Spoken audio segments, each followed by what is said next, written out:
Perjuangan tak pernah padam meski ditahan.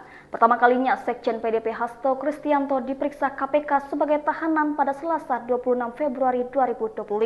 Ia diperiksa terkait tersangka Doni Tri Istiqomah dengan 52 pertanyaan dan kasus itu sebenarnya sudah inkrah di mana dia tidak terlibat. Namun sebagai warga negara yang baik, ia taat aturan. Hasto menceritakan kondisinya selama di rutan yang menurutnya memiliki teman seperjuangan yang sama. Ia menegaskan kondisinya sangat baik dan diterima para tahanan di rutan KPK. Bahkan dia banyak dibantu saat menjalani isolasi. Hasto juga meminta seluruh kader dan simpatisan PDIP tetap menjaga marwah Ketua Umum PDIP Megawati Soekarno Putri.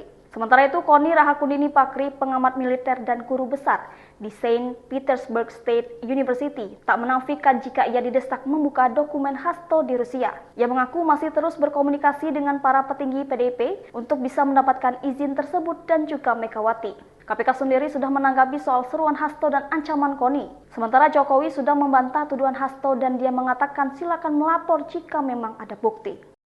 Download Tribun X sekarang, menghadirkan lokal menjadi Indonesia.